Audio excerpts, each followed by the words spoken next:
नमस्कार। मेरा नाम भाऊ तोरसेकर। आप देख रहे हैं प्रतिवाद।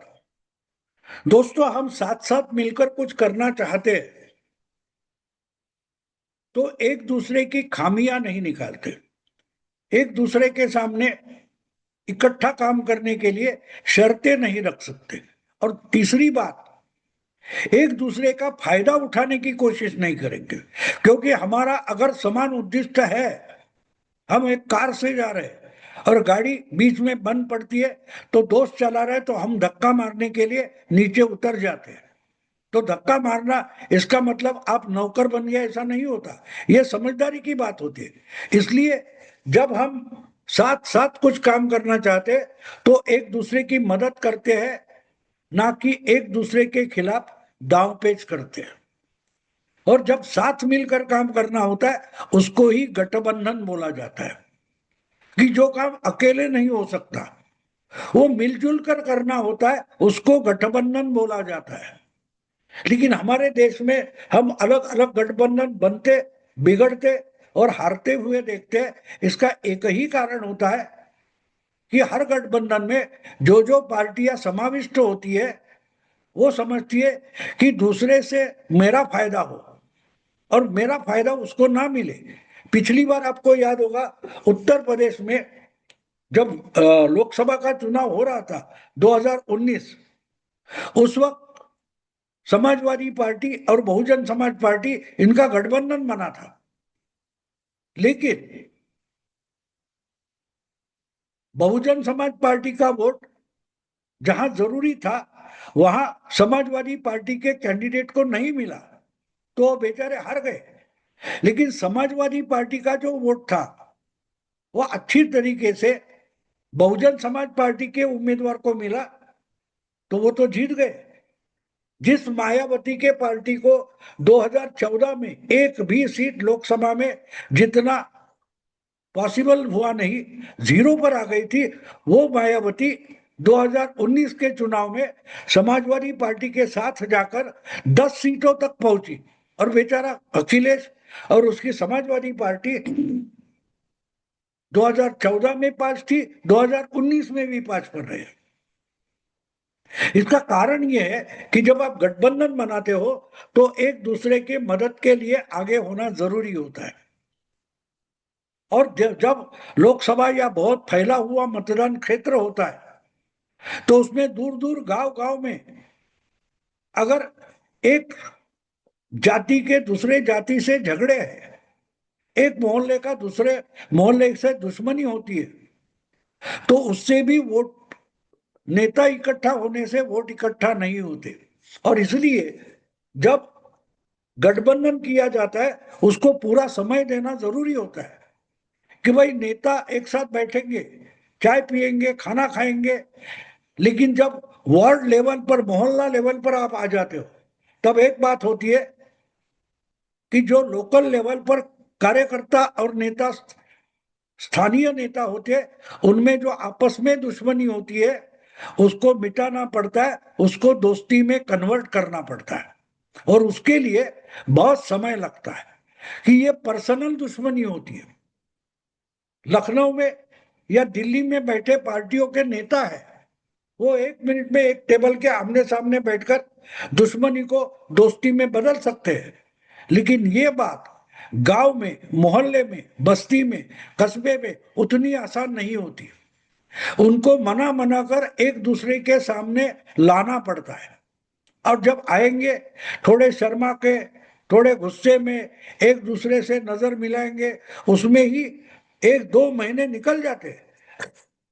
और जब वो हो जाएगा तब वो अपने अपने वोटर को एक दूसरे के पार्टी के कैंडिडेट के लिए बना सकते हैं। अगर वो नहीं होगा और उसके लिए पूरा समय नहीं मिलेगा तो गठबंधन का कोई मतलब नहीं होता। हमने देखा पिछले लोकसभा चुनाव में अखिलेश और कांग्रेस का गठबंधन हो गया। कांग्रेस को भी फायदा मिला, अखिलेश को भी मिला, क्योंकि अखिलेश की पार्टी का जो वोटर है वो बेसिकली कांग्रेस से निकल कर ही आया हुआ है। और इसलिए अखिलेश के पार्टी का वोट अगर कांग्रेस को मिला है तो कांग्रेस का भी थोड़ा थोड़ा वोट अलग अलग क्षेत्रों में है, वो अखिलेश को मिला। इसलिए अखिलेश दिल्ली में 47 MP लेकर गए लोकसभा के, लेकिन वो परमानेंट वोट नहीं है। दोनों पार्टियों को एक दूसरे की जरूरत है। कांग्रेस का संगठन इतना तगड़ा नहीं, लेकिन कांग्रेस के पास एक थोड़ा पक्का वोटर है। यूपी में भी हम देखें तो मैं मानता हूं कि भले कांग्रेस चुनाव लड़े ना लड़े, कांग्रेस के पास 8-9%, 10% तक अपना वोट है। तिरंगा कांग्रेस का झंडा दिखाई दिया तो उसके पीछे वो वोटर आएगा, लेकिन वो इतना फैला हुआ है, बिखरा हुआ है कि वो एक आध सीट जीतना उसके लिए बिल्कुल मुश्किल है। लेकिन जब अखिलेश की पार्टी, समाजवादी पार्टी या मायावती की पार्टी के साथ कांग्रेस हाथ मिला लेती है और बसपा के सपोर्ट से कांग्रेस गठबंधन में उम्मीदवार खड़ा करती है, तो उसके लिए कांग्रेस के वो 8-10% वोट है, वो बहुत भारी बन जाते हैं। हम सब्जी मंडी में जाते हैं, हम देखते हैं कि आलू हो, प्याज हो या गोभी हो, खरीदते हैं तो वो दुकानदार होता है, वो पलड़ा खाली नीचे जाए तो उसमें से एक आधा आलू, एक आधा प्याज उठाता है और पलड़ा ऊपर आ जाता है, फिर डालता है तो फिर नीचे जाता है। तो वो आखिरी आलू या प्याज होता है जो पलड़े का वजन भारी करता है, उसको कांग्रेस का वोट मानना जरूरी है।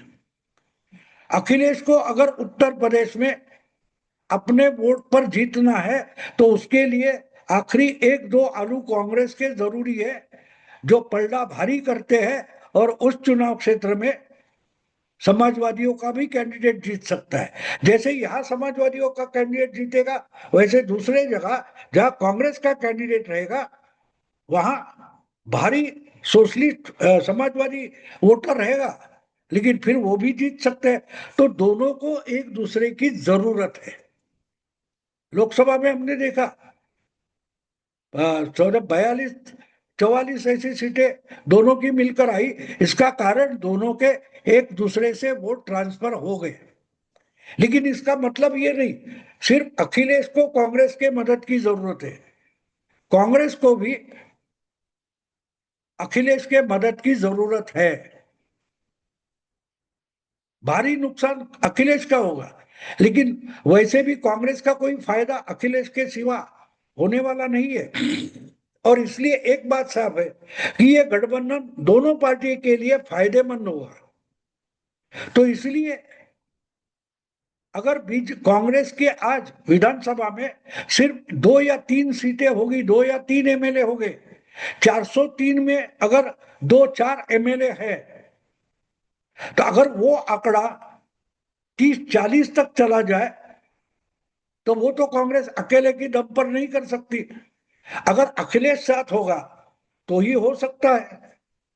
जब 2017 में मेरा ख्याल है दोनों पार्टियां इकट्ठा हो गई थी, तो कांग्रेस के 4-5 MLA थे जो अकेले के चुनाव में 2022 को नहीं आए।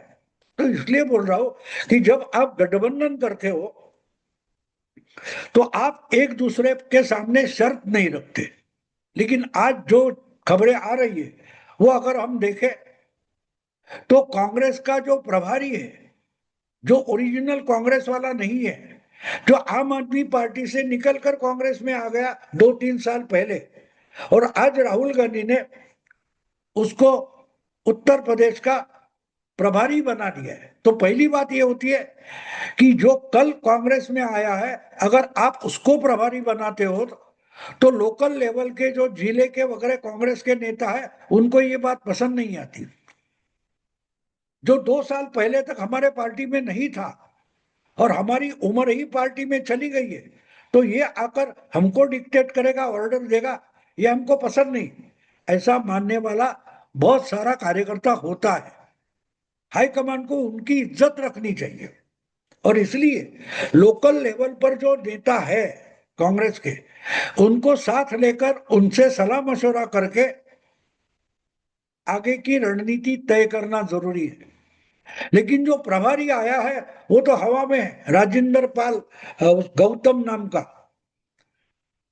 उसने तय किया है कि कांग्रेस को अखिलेश ने कम से कम 400 में से 200 सीटें अलॉट करनी चाहिए, यानी सीटों का बंटवारा होगा तो कांग्रेस को कम से कम 200 सीटें मिलनी चाहिए।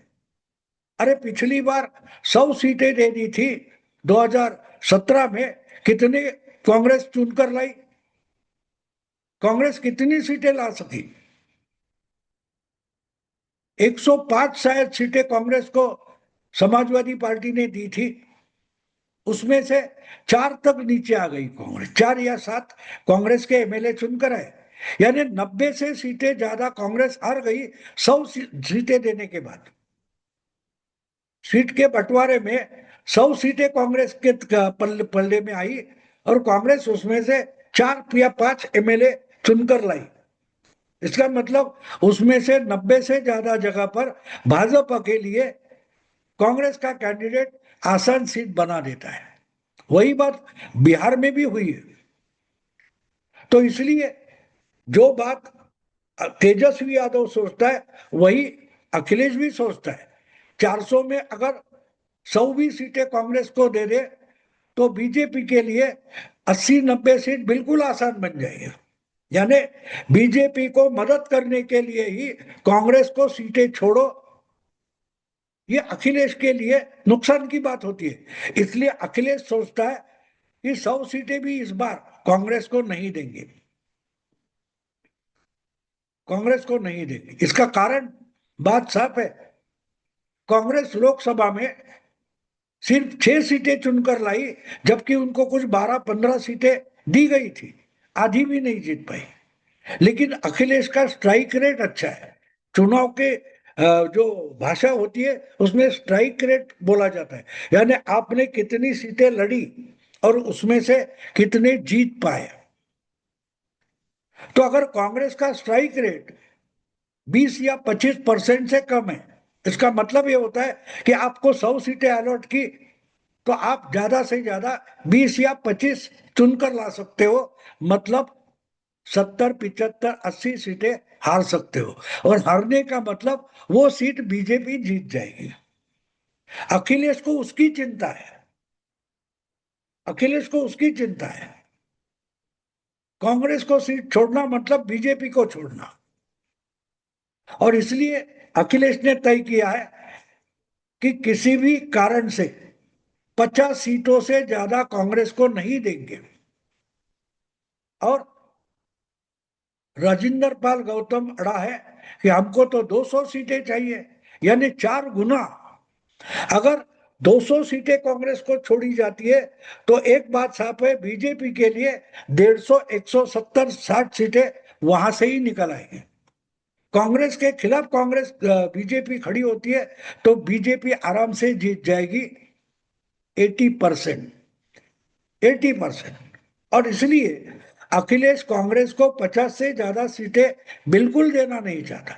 यही यही तमाशा बिहार में आखिरी क्षण तक चलता रहा और सीट का बंटवारा होने से पहले चुनाव का टाइम टेबल डिक्लेयर हो गया।